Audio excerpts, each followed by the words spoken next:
મિત્રો, ફરી એકવાર આપનું સ્વાગત આજના આપણા કાર્યક્રમમાં. આજે આપણે વાત કરવાની છે આપણા મહેમાનો જોડે મોબાઈલ એડિક્શનના સંદર્ભમાં. આપણા મહેમાનો ફરી એકવાર એમની ઓળખાણ આપણે તાજી કરાવી દઉં. આપણી સાથે છે શ્રી વિનોદકુમાર ગોયલ, ડૉક્ટર વિનોદકુમાર ગોયલ. વિનોદજી, આપને નમસ્કાર. નમસ્કાર સાહેબ. મિત્રો, વિનોદજીનો પરિચય ફરી પાછો તાજો કરાવી દઉં તો અમદાવાદના લીડિંગ સાયકેટ્રિસ્ટ છે, એટલે કે માનસિક રોગોના નિષ્ણાત છે. ઘણી બધી સંસ્થાઓ સાથે જોડાયેલા છે અને આપણી સાથે છે સાયકોલોજીસ્ટ હેમાલી પરી. હેમાલીજી, આપને પણ નમસ્કાર. નમસ્કાર. મિત્રો, આપણે બધા જ એક વસ્તુ વગર રહી નથી શકતા. વિનોદજી, આપ પણ સહમત થશો. આપણે કદાચ પાણી એકાદ કલાક મોડું પીએ તો ચાલે, શ્વાસ તો લેવો પડે, પણ પાણી સિવાય બીજી આપણી જે સામાન્ય જરૂરિયાત છે, મારી તમારી, એ કદાચ મોબાઈલ આપણે બધાની રોજબરોજના જીવનની જરૂરિયાત છે. બરોબર. આપ સહમત થશો. હિમાલીજી, આપ પણ સહમત થશો. હા, હવે મોબાઈલ આપણી જરૂરિયાત છે, એમાંથી મોબાઈલ આપણું એડિક્શન ક્યારે બની જાય છે? વિનોદજી, આપ શું કહેશો? બહુ સરસ વાત છે. મિત્રો, એક બહુ જ્વલંત પ્રશ્ન છે અને દરેક ઘરમાં છે. અને આમાં બે વિચારો આવે છે. છોકરાઓ કહે છે કે અમે મોબાઈલ યુઝ કરીએ છીએ, બરોબર. અને મમ્મી પાપાને એવું લાગે કે તમે એડિક્ટ છો. બરોબર. તો બહુ સરસ સવાલ પૂછો કે યુઝમાં ને એડિક્શનમાં શું ફેર? જી. બરોબર. તો મિત્રો, સૌથી પહેલાં તો ધ્યાન રાખો કે યુઝ એટલે મોબાઈલ યુઝ કરીએ છીએ, અને મોબાઈલ જો આનાથી લઈ લઈએ તો આનો આડઅસર ના આવવું જોઈએ, ગુસ્સો ના આવવું જોઈએ. ઘણા લોકો ગુસ્સો કરે, ઘણા આને પાછળ શોધ કરે, મારો મોબાઈલ ક્યાં છે. જ્યાં સુધી મોબાઈલ ના મળે ત્યાં સુધી આ લોકો કોઈ કામ કરી શકતા નથી. બરોબર. આને કહેવાય છે આ એડિક્શન તરફ જઈ રહ્યા છે. જી. અને પહેલી વસ્તુ. બરોબર. તો જો આ લક્ષણ દેખાય, આને ભણતર ઉપર અસર પડે, અને દોસ્તારમાં અસર પડે, લોકો જોડે મળે નહીં, સોશિયલ ઓક્યુપેશનલ બધી જગ્યાએ અસર પડે, તો સમજી જાઓ કે આ એડિક્શન છે. જી. જેમ સિમ્પલ એક્ઝામ્પલ આપું, દારૂ નહીં પીઓ તો ચાલે, તો ઇટ ઇઝ નોટ એડિક્શન. પણ દારૂ નહીં મળે તો મારે શોધવું પડે, અને દારૂ ક્યાં મળે અને કેવી રીતે મળે, ભલે જમીન ઉપર પડી હોય તો હું પી લઉં, આને કહેવાય છે એડિક્શન. બરોબર છે. તો આને પાછળ મનોવૈજ્ઞાનિક ઘણા બધા કારણો પોતામાં હોય, પરિવારમાં હોય, વ્યવહારમાં હોય અને સંવાદમાં હોય. આ ચાર કારણ શોધીને અમે આને સારવાર આપી છે. બરોબર. હિમાલીજી, હવે આપણે જ્યારે વાત કરીએ છીએ એડિક્શનની, તો એડિક્શન ફક્ત બાળકો કિશોરોમાં થતું હોય છે કે કોઈ પણ વય જૂથની વ્યક્તિ હોય એને મોબાઈલ એડિક્શન થતું હોય છે? કોઈ પણ વયની જૂથની વ્યક્તિને મોબાઈલ એડિક્શન થતું હોય છે. બાળકોમાં આપણે વધારે, અને સિનિયર સિટીઝનમાં હવે વધારે જોવા મળે છે. અચ્છા, સિનિયર સિટીઝનમાં પણ મોબાઈલ એડિક્શન થતું હોય છે. એટલે સિનિયર સિટીઝનમાં પણ વધારે જોવા મળે છે. બાળકોમાં તો આપણને તરત ડાયગ્નોઝ કરી શકીએ છીએ કે એને પ્રોબ્લેમ છે, કારણ કે એ રડે છે કે લેવા માટે એકદમ તત્પર થાય છે. પણ તમે જોતા હશો તો ઘણી બધી એજની મોટી વ્યક્તિઓ પણ જો મોબાઈલ ન મળે ને તો ફાફડા થઈ જાય. જ્યારે પેલું નાના છોકરાનું આપણે પેલું પીપી કરીને ડાયપર જોતા હોઈએ ને, એવી રીતે તરત જો મેસેજ આવે ને તો એ ફટાક દઈને હાથમાં મોબાઈલ લે છે. કોનું છે, એકદમ આમ ક્યુરિયોસિટી વધી જાય કે કોનો મોબાઈલ મેસેજ આવશે, શું છે, શું. એટલી વેઇટ પણ કરી શકતા નથી કે આપણે અડધો કલાક કે કલાક પછી એ મેસેજ જોઈ શકીએ અથવા તો ફોન લઈ શકીએ. એટલી પણ એ લોકોમાં ધીરજ હોતી નથી. એક્ઝેક્ટલી. એટલે વિનોદજી એવું કહી શકે કે કોઈ પણ વયજૂથની વ્યક્તિને મોબાઈલ એડિક્શન થઈ શકે. તો ફરીવાર મારો જે સવાલ છે કે દાખલા તરીકે હું 1 કલાક મોબાઈલ વાપરું તો એ નોર્મલ છે, અને 2 કલાક વાપરું તો એડિક્શન છે. તો એવી રીતે આપણે કઈ રીતે કરી શકીએ કે આટલો યુઝ છે, આટલો વપરાશ છે એ નોર્મલ છે, અને એનાથી વધારે વપરાશ છે એ એક એડિક્શન છે, એક લત લાગી ગઈ છે? તો કઈ રીતે આપણે એને બાયફર્કેટ કરી શકીએ, કઈ રીતે આપણે એને અલગ પાડી શકીએ? બહુ સરસ સવાલ છે કે કેવી રીતે બાયફર્કેટ કરી શકાય અને કેવી રીતે છોડાઈ શકાય. બરોબર છે. તો જ્યારે અમે મોબાઈલ એડિક્ટ જોડે વાત કરી, મેં કે તમે એટલું બધું મોબાઈલ કેમ કરો છો, શું મળે છે? તો મિત્રો, એક બહુ વિશેષ જાણકારી સામે આવી. વડીલ હોય કે છોકરાઓ હોય કે બૈરીઓ હોય કે હસબન્ડ હોય, બોલે આમાં લાઈક વર્ડ આવે. બરોબર.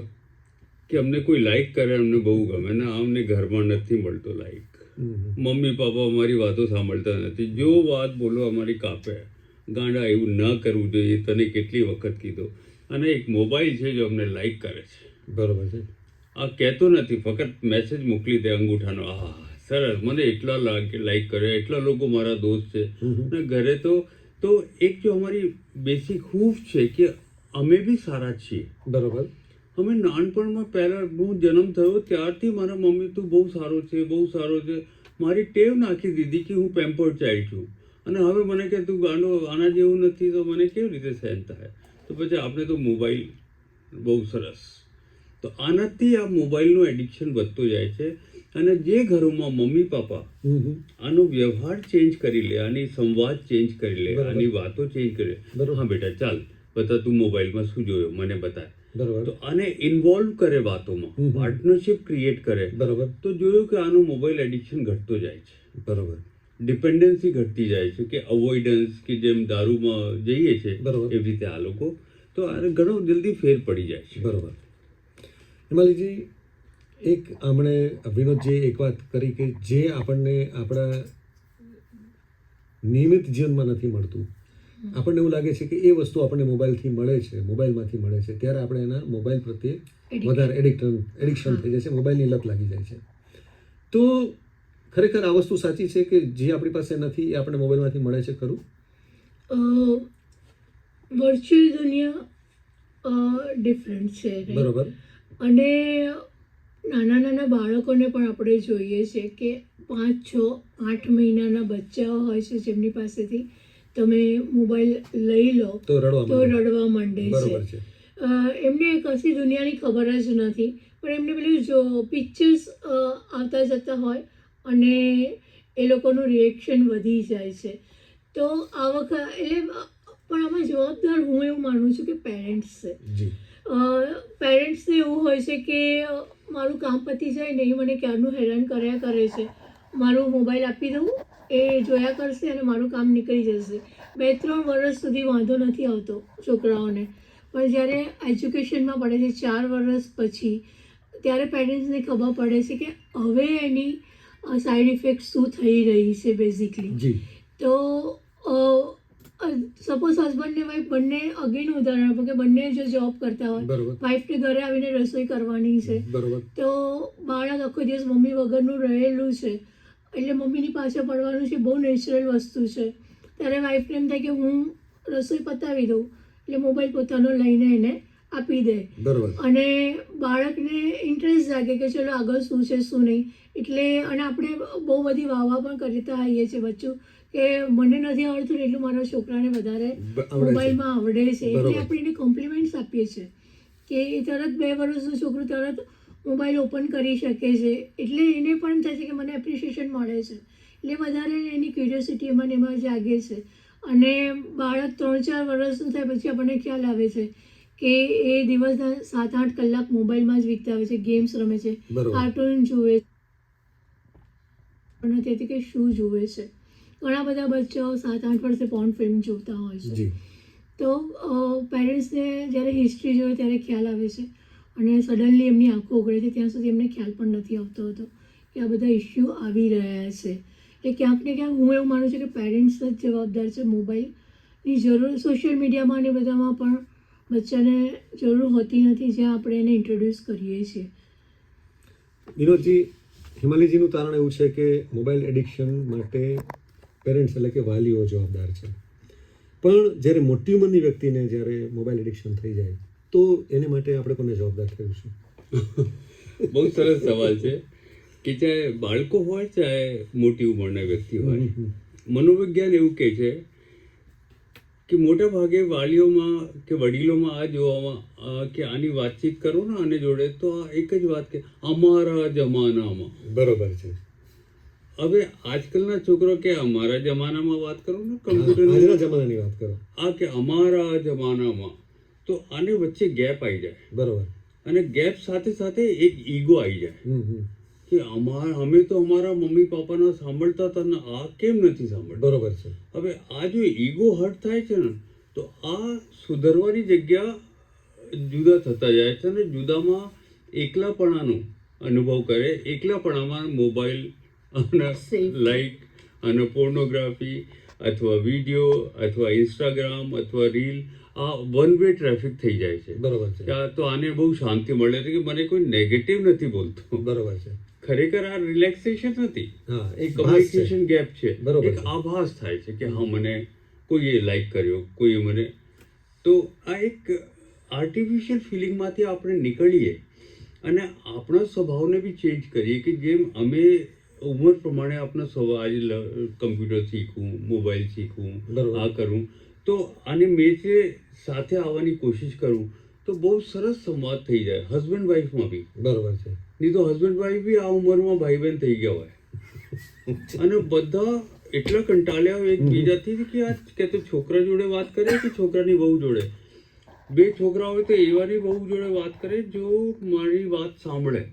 તો આ સાંભળવાનું એડિક્શન આને છે. બરોબર છે. જેમાં મોબાઈલ બિચારો ફસાઈ જાય છે. બરોબર છે.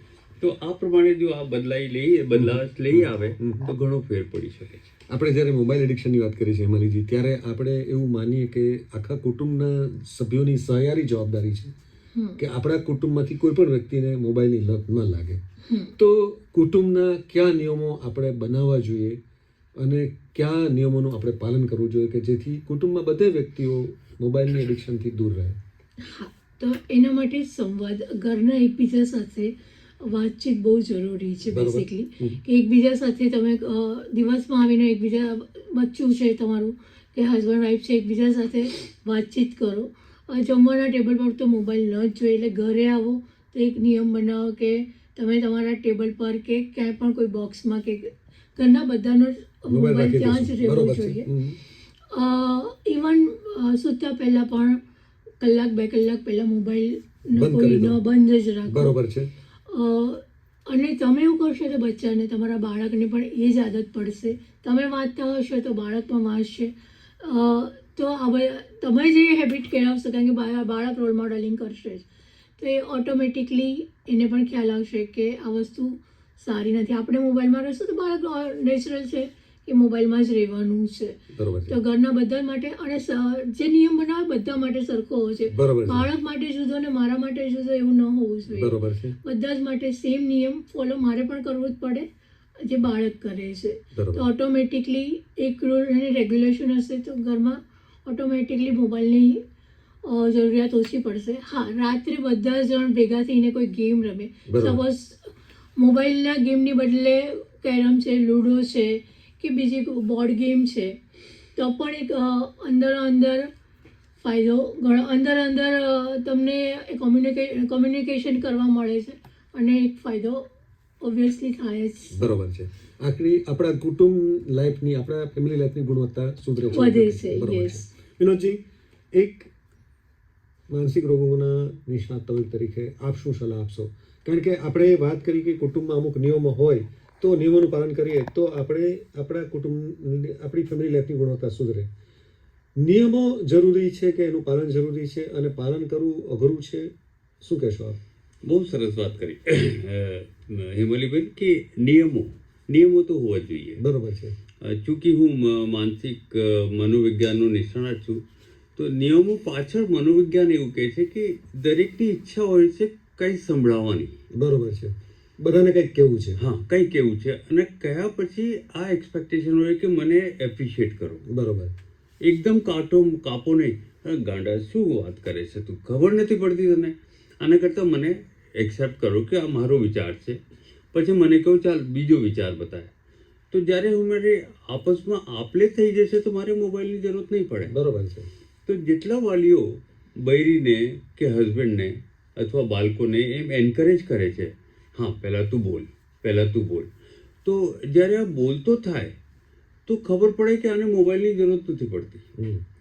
બીજું, આમાં ક્રિએટિવ એંગલ કેવી રીતે એડ કરવાય કે આજે માની લો ગ્રેવિટીનો એક ચેપ્ટર છે, તો આને ના પાડીને બધા ગૂગલમાંથી પહેલાં ગ્રેવિટીનો ચેપ્ટર આખો વાંચ અને મને સંભળાય. બરોબર છે. તો આનું જો એડિક્શન છે અને એડિક્શનને ડી એડિક્શનમાં કન્વર્ટ કરીને નોલેજમાં કન્વર્ટ કરી નાખ્યો. બહુ જ સરસ. આ એટલો મસ્ત સમજાવશે તમને, પપ્પા જો આમાં આ વિડીયોમાં આમ છે ગ્રેવિટી, જો આ કે છે એપલ નીચે પડે છે પણ હેલિકોપ્ટર તો ઉપર જાય છે. તો આની નોલેજ વધે. તો આ એડિક્શનથી આપણે ડી એડિક્શન તરફ બાળકોને, વડીલોને બધાને લઈ જઈ શકાય. એટલે આપણે એવું કહી શકીએ કે આપણે જ્યારે મોબાઈલ એડિક્શનની વાત કરીએ તો એ કોઈ પણ વય જૂથની વ્યક્તિને થઈ શકે, અને આપણે જ્યારે મોબાઈલ એડિક્શનમાંથી આપણે બહાર આવવું હોય તો એ સહિયારો પુરુષાર્થ જોઈએ. ઘરની દરેક વ્યક્તિએ એમાં પ્રયત્ન કરવો પડે. તો આપની આ વાત સાથે આપણે અટકીએ. ફરી એકવાર ડૉક્ટર વિનોદજી, પ્રીતિ અરે હિમાલીજી, આપનો ખૂબ ખૂબ આભાર. અને બહુ જ સરસ વાત આપણે બહુ સરળ ભાષામાં અમારા શ્રોતા મિત્રો સુધી પહોંચાડીએ બદલ આપનો આભાર અને શુભેચ્છા આપણે બંનેને. Thank you very much. Thank you. Thank you so much.